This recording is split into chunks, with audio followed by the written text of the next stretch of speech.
আপনাতেই আমি সিজন 2 লেখনীতে ইশিকা ইসলাম ঈশা। তীব্র বিস্ময়ে হতবাক হয়ে তাকিয়ে রইল হৃদির দিকে। ঢলে পড়ার এদিকে বুকের মাঝে চেপে ধরতে হাতে লাগলো চিপচিপে ভেজা কিছু। তীব্র হাতটা সামনে আনতে আচ্ছালো রক্ত চিনতে ভুল হলো না। কিছুক্ষণের জন্য মস্তিষ্ক থেমে গেল। পরক্ষণে হৃদিকে কোলে তুলে নিল তীব্র। অদ্ভুত, তার শরীর ভারী লাগছে, নিঃশ্বাস কেমন ভারী হয়ে আসছে। কষ্ট হচ্ছে দম নিতে। 45 কেজির শরীরটা কোলে নিতে মনে হচ্ছে দম ফুরিয়ে আসছে। যেখানে তার মতো বডি বিল্ডার 80 কেজির মানুষ ওঠানোর ক্ষমতা রাখে। বর্তমানে ঘড়িতে বাজে রাত 2টা 30। তীব্র নিবাসে খোলা বেলকনিতে বসে আছে তীব্র। দৃষ্টি তার সামনে চৌধুরী মহলের একটা নির্দিষ্ট রুমের বারান্দার দিকে। সেখান থেকে মৃদু আলো দেখা যাচ্ছে। তীব্র এক ধ্যানে অনেকক্ষণ ধরে সেদিকে তাকিয়ে অনেক চিন্তাভাবনার পর্যায়ে শেষ করে চুপচাপ বসা থেকে উঠে দাঁড়ালো। দুহাত পকেটে রেখে টেবিল থেকে ফোন নিয়ে ডায়াল করলো কোনো নাম্বারে। রিসিভ হতেই তীব্র খুব ঠান্ডা কণ্ঠে বলল, আজ পার্টির ফুল ভিডিও ফুটেজ চাই আমার, রাইট নাও। কথা শেষ করে ফোনটা কেটে তীব্র শান্ত দৃষ্টিতে তাকালো সেই বেলকনির দিকে। চোখ বন্ধ করতে কানে বাজতে লাগে স্মৃতির সেই কথা, রাক্ষস মশাই আমাকে মারবেন না প্লিজ, ওরা আজ অনেক মেরেছে, আমার খুব কষ্ট হচ্ছে, প্লিজ আমাকে আর মারবেন না। তীব্র চট করে চোখ খুলে দ্রুত পায়ে বেরিয়ে এলো ঘর থেকে। লাভিক ভূমি কিছুটা আচ্ছন্ন হয়ে আছে, কিন্তু বসকে আসতে দেখে গাড়ির দিকে এগিয়ে গেল। মাঝে মাঝে মনে হয় এই বস তাকে হুটহাট কার্যক্রমে মেরেই ফেলবে একদিন। এই যে কথা নেই বার্তা নেই, ফোন করে বললো ভিডিও ফুটেজ চাই। ভাগ্যিস তার কাছে আজকে রেকর্ডিং ছিল, না হয় এত রাতে আবার দৌড়দৌড়ি করা লাগতো। ব্রুকে সে রোবট ভাবলো, সে তো আর রোবট না, তার ঘুমের প্রয়োজন, তো আর বসের মতো না। রাতে না ঘুমিয়ে ল্যাপটপের সামনে বসে থাকবে, আবার সকালে দিব্যি তার কার্যক্রম চালাতে থাকবে। মাঝে মাঝে মনে হয় বসের মন নাই তো নাই, এখন আবার ক্লান্তিও দেখাচ্ছে নাই। পারে কি হয় বাপরে।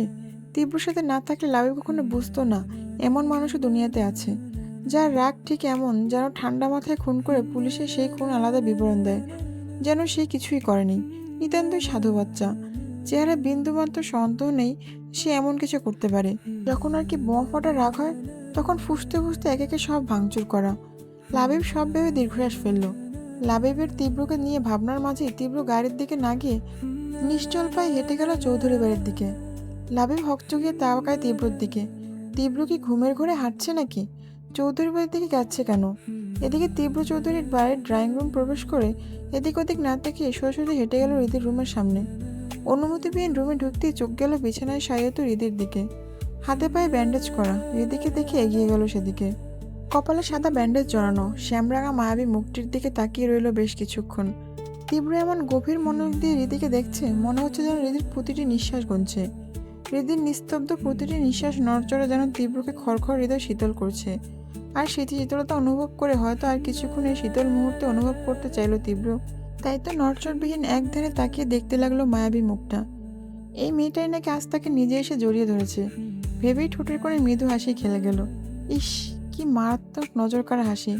এই হাসি দেখলে মেয়েরা তার প্রতি আকর্ষিত হতে হবে, কোনো সন্দেহই নেই। এদিকে লাভি ঘুম ঘুম চোখে গাড়িতে এসে বসে। এই বসের মনোভাব বোঝা তার কাম্য নয়, কখন কি করতে চায় আল্লাহ জানে। আজব এক কনফিউজড মানুষ বানাইছে আল্লাহ। লাবিবের ঘুম আসছে, তাই এসে গাড়িতে বসেছে। ঘুম এখনো তার চোখে নিভু নিভু করছে, কয়েক মিনিটের পর হাম তুলছে। একটু পর নিভু নিভু চোখে সামনে কিছু দেখেই ঘুম উবে গেল লাবিবের। চট করে উঠতে গিয়ে মাথায় ঠাস করে লাগলো বাড়ি। উত্তেজনায় খেয়াল নেই সে কোথায়। গাড়ি থেকে নেমে শকিং মুখে তাজ্জব হয়ে দাঁড়িয়ে রইল। তীব্র লাবিবকে হাঁ হয়ে দাঁড়িয়ে থাকতে দেখে বলল, গাড়ির দরজা খোল। লাবিব হকচকিয়ে তাকালো তীব্রর দিকে, অবুঝ হয়ে বলল, জি। তীব্র বিরক্ত হয়ে বলল, গাড়ির দরজা খোল ইডিয়েট। লাবিব হকচকিয়ে দরজা খুলতেই তীব্র গিয়ে বসলো পিছনে। বিশালায় পুরুষের কোলে গুটিয়ে থাকা ঘুমন্ত হৃদির দিকে তাকিয়ে চরম অবাক হয়ে তাকালো লাবিব। মনে পড়ল প্রথম দিনের সে দৃশ্য। ঘৃণিত বস্তুর মতো ছুঁড়ে ফেলে রেখেছিল এই মেয়েটিকে। হৃদির বিধ্বস্ত অবস্থা দেখেও যার মনে একটু মায়া হয়নি, তাকে এখন খুব যত্ন নিজের কোলে আগলে রেখেছে তীব্র। এই দৃশ্য জীবনে দেখবে কখনো আশাই করেনি। বসের এমন পরিবর্তন তাকে ভাবাচ্ছে। বস কি করতে চাইছে? ঠান্ডা মাথায় হুট করে যে জীবন নিয়ে নেয়, সে এখন ঠান্ডা মাথায় রীতিকে শেষ করতে চাইছে। মাঝে মাঝে তীব্রকে তার সাইকো কিলার টাইপ লাগে। তবে কি এই নিরোহী মেয়েটাকে মারবে? এত ছোট্ট মায়াবী একটা মেয়ে, তীব্র কি করতে চাইছে? তীব্র লাবিবকে এভাবে তাকিয়ে থাকতে দেখে আবার বিরক্ত কণ্ঠে বলল, গাড়ি স্টার্ট দেওয়ার জন্য আলাদা নিমন্ত্রণ করতে হবে? লাবিব তবুও গাড়ি স্টার্ট না দিয়ে সহসা করে শুকনো ঢোক গিলে বলল, বস ভাবিকে দেখে মনে হচ্ছে অসুস্থ, আজ যা হলো তাতে, মানে অসুস্থ মানুষ মেরে আর কি মজা, তাই না? ছেড়ে দিন বস, সুস্থ হলে তখন মেরে দিয়েন, অসুস্থ অবস্থায় আপনি তো কাউকে মারেন না বস। তীব্র শীতল কণ্ঠে অবসরে বলল, মারবো কেন, একটাই বউ আমার। লাবিব তীব্র এমন শীতল কথা না বুঝে চমকে উঠে ড্যাব ড্যাব করে চাইল তীব্রের দিকে। তীব্র এবার কিছুটা রাগী গলায় বলল, আর একটা প্রশ্ন করবি তো? তো পর্যন্ত যেতে লাবিব গাড়িতে বসে গাড়ি স্টার্ট দেয়। হৃদির জন্য তার বিশাল মায়া হচ্ছে। ছোট্ট আদরে বাচ্চা লাগে তার কাছে হৃদিকে। হৃদির সমবয়সী তার একটা বোন আছে। আজ বসের মধ্যে করে তার ঠিক লাগছে না। রাগ কখন করে, শান্ত কখন থাকে বোঝা মুশকিল। এখনও বসের মধ্যে গতি বুঝতে পারছে না সে। তীব্র করতে চাইছে কি? বাচ্চা মেয়েটাকে মেরে ফেলবে নাকি? বেচারি এমনিতেই ভয় পায় তাকে। 1 মিনিট, সে তো ডিভোর্সের সব কাগজ জমা করে দিয়েছে, আর তো কোনো ভুল করেনি। তাহলে এসব বস কি করতে চাইছে পিচ্চি মেয়েটার সাথে? আল্লাহ তুমি রক্ষা করো আজ। তীব্র ঈদের জন্য মনে মনে দোয়া পড়ে নিল। বলা তো যায় না তীব্রর মনোভাব। এদিকে তীব্র লাবিবকে উসঠুস করতে দেখে বলল, কি বলছি হয়তো বুঝিসনি, একটাই বউ আমার, রাস্তা দেখে ভালোভাবে গাড়ি চালা। আবারও বলছি, রাস্তা খারাপ, দেখে চালা। এদিকে লাবিব তীব্রর কথায় জ্ঞান হারাতে হারাতে হারায়নি। তীব্রকে ভূতে ধরেছে নাকি? দু দুবার উচ্চারণ করলো সে আমার বউ। লাবিবের মাথা ঘুরতে লাগলো। এই বসের হলুটা কি? লাবিবের অবস্থা দেখেও সেদিকে কোনো ধ্যান নেই তীব্রর। তীব্রর কথাটা শেষ করে সোজা তাকালো তার বুকে ঘুমন্ত শ্যামরানের দিকে। এক হাতে তার বুকের শার্ট ধরে ঠিকই বুক বরাবর মাথা রেখে তীব্রর কোলে নিশ্চুপ হয়ে ঘুমাচ্ছে। অথচ জেগে থাকলে তীব্রর নাম শুনলেই কাঁপাকাঁপি শুরু হয়ে যায়।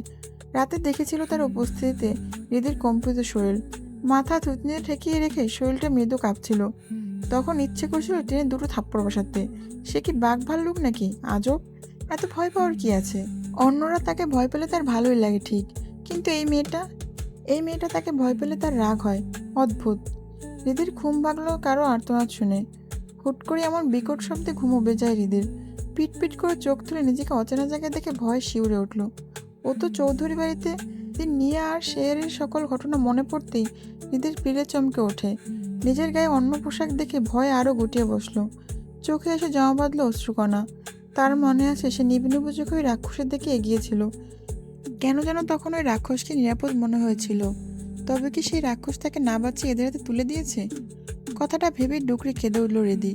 ভয় হচ্ছে তার, ভীষণ ভয় হচ্ছে। সব শেষে এই সম্মানটুকু নিয়ে তো সে বেঁচে আছে। হৃদি হুট করে মনে হলো তাকে বাঁচতে হবে, এখান থেকে পালাতে হবে। হৃদির মনোবল শক্ত করে দুর্বল শরীর নিয়ে দুকদম এগিয়ে যেতেই আবার ভেসে এলো সে চিৎকার। হৃদি চমকালো, ভয়ে কেঁপে উঠল তার দুর্বল শরীর। তবুও চেঁচিয়ে চেঁচিয়ে কয়েক কদম যেতেই পায়ের ব্যথায় কোকিয়ে উঠল। বেশি জোর দেওয়ায় পায়ের ক্ষত থেকে রক্ত পড়তে লাগলো। হৃদি পা চেপে ধরে বসে পড়ল। বারবার দোয়া করতে লাগলো আল্লাহর কাছে। হঠাৎ করে পদধ্বনি শুনতে পেয়ে ভয় আরো গাঢ় হল হৃদির। ভয় আর ব্যথায় কুকড়ে গেল আরো। তীব্র কিছুটা চিন্তিত মুখে হৃদিকে রাখা কক্ষের দিকে এগিয়ে গেল। পিছে পিছে লাবিব আসছে, তবে চোখ মুখে অবাকতার ছড়াছড়ি, যেন অবিশ্বাস্য কিছু ঘটেছে তার সাথে। তীব্র চিন্তিত মুখ দেখে মূলত তার চিন্তা হওয়ার কথা, কিন্তু লাবিব তীব্র চিন্তিত মুখ দেখে মুচকে আসছে। সে কখনো ভাবেনি তীব্রকে সে চিন্তিত মুখে দেখবে। না না, কারোর সামনে যাওয়া নিয়ে চিন্তিত মুখ দেখতে হবে? বাপরে বাপ, একই হয়তো বলে পাওয়ার অফ ওমেন। লাবিবের ভাবনার মাঝে তীব্র দরজার সামনে দাঁড়িয়ে পড়ে।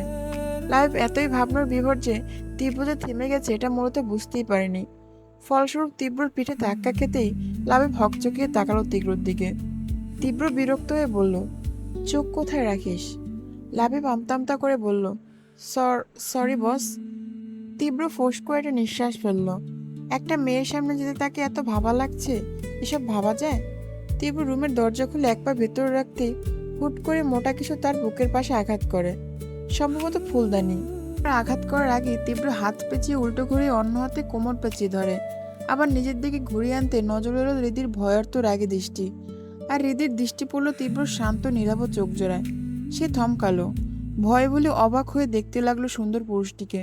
যদিও সে জানে না মানুষটা কে, সে শুধু আটকে গেছে সুন্দর পুরুষের নীলাভ চোখ জোড়ায়। তীব্রর দৃষ্টি শান্ত, হৃদির ভয়ার্ত রাগের দৃষ্টি থেমে এখন চোখে শুধু বিস্ময়। না আছে ভয়, না আছে রাগ বা অন্য কিছু। হৃদি অবাক হয়ে গেছে তীব্রের নীলাভ চোখ জোড়া। আগে কখনো এমন চোখ দেখেনি সে। এত সুন্দর, এত সুন্দর হয়। ধবধবে সাদা দাগিন মুখটা খুবই অ্যাট্রাকটিভ। জোড়া ভুরু, সরু নাক, মেয়েদের মতো ঘন সুন্দর পাপড়ি। সবচেয়ে অবাক হলো তীব্রের লালচে ঠোঁট দেখে। কে এই মানুষটি? এটা রীতি না জানলেও তার রূপ হয়ে মুগ্ধ হলো রীতি। তবে কারোর সাথে তো মিল খুঁজে পেল এই চেহারার, কিন্তু কার? হৃদির ভাবনার মাঝে তীব্র লাল ঠোঁট জোড়া নড়াচড়ে কথা বলল, আই সোয়ার, এবার যদি জ্ঞান হারাবেন তো। এই কণ্ঠ, এই কণ্ঠ হৃদির কণ্ঠ চিনতে ভুল হলো না। এতক্ষণ হৃদির চোখে মুগ্ধতা দেখলেও মুহূর্তে তার রূপ নিল আতঙ্কে। হৃদির চোখে আতঙ্ক দেখে তীব্রের হাতের বাঁধন একটু দৃঢ় হলো। তীব্র অনুভব করল হৃদির কম্পন। মুহূর্তের মধ্যে তীব্র শান্ত দৃষ্টি বদল ঘটল। চোখ মুখে ফুটে উঠল রাগের আভাস। এই শুনুন, খবরদার আপনি সেন্সলেস হবেন না। সেন্সলেস হলে নর্দমা রেখে আসবো। আপনার সেন্সলেস হওয়াটা আমার পছন্দ না। তীব্র এত ভালো কথা হৃদির হজম হলো না। ঠিক সেদিন রাতের মতো তীব্র কথাগুলো শুনে হৃদির কম্পন বাড়ল কয়েক গুণ। হৃদি তীব্র ভয়ে তটস্থ হয়ে কিছু বলতে চাইল, কিন্তু মুখ দিয়ে কথাই বের হলো না। অতিরিক্ত ভয়, তীব্র নামক আতঙ্ক, তার শরীর দুর্বলতা মিলিয়ে আবার জ্ঞান হারালো। তীব্রর মেজাজ বিগড়ে গেল। রাগে এক ধাক্কায় হৃদির জ্ঞানহীন শরীরটা ফেলে দিল তুলতুলে বিছানায়। সাদা শার্ট ভেদ করে আসা রক্তকণা যখন তীব্রর বুকের এক পাশ থেকে ঝরতে থাকলো। তীব্র সেদিকে খেয়াল নেই। তীব্র রাগান্বিত চোখ জোড়া তখন হৃদির জ্ঞানহীন শরীরের দিকে। তবে চোখ জোড়া আটকে গেল হৃদির পায়ের খাওয়া সাদা সালোয়ার ভেদ করে আসা রক্তকণার দিকে। তীব্র যতটা রাগান্বিত ছিল, এখন রক্ত থেকে আরো রেগে গেল। এই মেয়েকে পারলে সে এখনই কাঁচা খেয়ে ফেলতো। এত কেয়ারলেস এই মেয়ে। তীব্র হন্তদন্ত পায়ে ফার্স্ট এডের বক্স দিয়ে হৃদির প্লাজো উঠিয়ে ব্যান্ডেজ করে দিল। জ্ঞানহীন শরীরটা তুলে নিল কোলে। মুখটার দিকে তাকিয়ে কি যেন দেখলো কিছুক্ষণ। এরপর রুম থেকে বের হতেই দেখলো লাবিব বাইরে পায়চারি করছে। হৃদিকে জ্ঞানহীন দেখে লাবিব হকচকিয়ে তাকালো। বস, ভাবির কি জ্ঞান ফেরেনি? তীব্র কণ্ঠে একরাশ বিরক্তি ঢেলে বলল, আমাকে দেখে জ্ঞান হারিয়েছে। লাবিব চোখ বড় বড় করে আহাম্মকের মতো তাকালো, তবে কিছুই বলল না। কিছু দূর হেঁটে যেতে লাবিব আবার বলল, বস, ওদেরকে কি করব? তীব্র হৃদির নিথর দেহটা আগলে ভয়ঙ্কর দৃষ্টিতে তাকালো শোয়েব আর নিয়ার দিকে। নিয়ার কয়েকটা থাপ্পড়ে বেহুশ হয়ে আছে, আর শোয়েবের দুহাতের তালুতে দুইটা চাকু কেটে দেওয়া হয়েছে। খুব সুদক্ষ হাতে করা কাজটি তীব্রর। সেই হাত থেকে রক্ত গড়িয়ে পুরো টেবিলের রং লাল রঙে ছেয়ে গেছে। তীব্র এদিকে কোলে নিয়ে এগিয়ে আসলো। শোয়েব নিবু নিবু চোখে দেখতে পেল হৃদির তীব্রর কোলে। যদিও তার এ সময় আল্লাহর নাম নেওয়া উচিত, তবুও সে সব ভুলে গেল। ব্যথা ভুলে এখন তার চোখে বিস্ময়। হৃদি তীব্রর বুকে, তবে কি হৃদির জন্যই? হৃদি আর তীব্র চৌধুরী? ব্যথায় কাতর দেহটি এতটুকু ভেবে আতঙ্কিত হলো। তীব্র হৃদিকে কোলে করে বসলো ওদের সামনের চেয়ারে। ছোট্ট বাচ্চাটির মতো বুকে চেপে রাখলো হৃদিকে। ততক্ষণে দুজন লোক নিয়ার জ্ঞান ফেরাতে সক্ষম হয়েছে। শোয়েব নিবু নিবু চোখে হৃদির দিকে তাকাতেই তীব্র হৃদির মুখটা নিজের বুকে চেপে ধরে আড়াল করে ঠান্ডা কণ্ঠে বলল, এদিকে তাকাস কেন? যতটুকু হায়াত আছে ওটাও থাকবে না। শোয়েব ভরকে গেল, সাথে সাথে চোখ সরিয়ে নিথর হয়ে পড়ে রইল। তীব্র এবার তাকালো নিয়ার দিকে, বিরক্তিকর কণ্ঠে বলল, মেয়ে মানুষ আমার কোনো কালেই পছন্দ না, তবে এটাকে আমার ভাল লাগে। দেখ কি সুন্দর করে বুকে মিশে আছে, কলিজা একদম ঠান্ডা করে দিচ্ছে এভাবে থেকে। কথাটা বলে তীব্র মুখ নিচু করে বুকের উপর ঘুমন্ত মায়াবী পরীকে দেখলো। ইস, কি মায়া! নিয়া যেন আকাশ থেকে পড়লো। বিশ্বাসই হলো না। অবিশ্বাস্য চোখে চেয়ে দেখলো হৃদিকে আদরে বাচ্চার মতো কোলে তুলে বসে আছে তীব্র। তীব্র ফ্রেশ মোডে তাকালো নিয়ার অবিশ্বাস্য মুখের দিকে। খুব শান্ত আর স্বাভাবিক কণ্ঠে বলল, ওই যে বললাম মেয়ে মানুষ আমার কোনো কালেই পছন্দ না, তবে এইটারে কোনো মতে একটু পছন্দ হয়েছে। যেই আমার পছন্দ হয়েছে অমনি তোমরা বাহাত বাড়াইছো কেন? বিষয়টা আমার একদম পছন্দ হয়নি, আর যেটা আমার পছন্দ না তার অস্তিত্ব আমি আশেপাশে রাখি না। নিয়ে চমকে ওঠে, ভয়ে আত্মা শুকিয়ে যায়। তীব্র আবারও বলল, সে যাই হোক, বউকে নিয়ে আসলাম তোদের দুটো চড়থাপ্পড় মারার জন্য। এত খাতির যত্ন করলা তোমরা আমার বউয়ের, কিন্তু এখন দেখছি এই বউ বরকে দেখি অজ্ঞান। কি আর মারবে? আমি হতাশ, তবে চিন্তা করো না, আমি আছি না। তীব্রর হেয়ালি করা দেখে নিয়ার জান যাই যাই অবস্থা। আকতে বিনতি করতে চাইলো, কিন্তু ভয়ে মুখ দিয়ে কোনো শব্দই বের হলো না। আর চোখে একবার শোয়েবের দিকে তাকালো। রক্তে মাখামাখি হয়ে আছে শোয়েবের হাত, যা দেখে ভয় আরো মিয়ে গেল। তীব্রের ওইদিকে তুলে লাইবকে বলল, এই দুটোকে ব্যবস্থা করে ফেলবি, আমি বউ নিয়ে বাসায় যাচ্ছি। লাবিব বাঁকা হাসলো, ওকে বস। তীব্র বিরক্ত হয়ে বলল, ছ্যাঃ, বালের জীবন, একটা বউ ভাগ্যে জুটলো মাইরি, বর দেখলে জ্ঞান হারায়।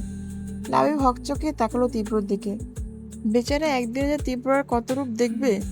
বউ বউ এতবার করছে যেন তীব্র বউ পাগল। আদৌ কি তাই, নাকি এসবের আড়ালে চলছে অন্য কোনো খেলা?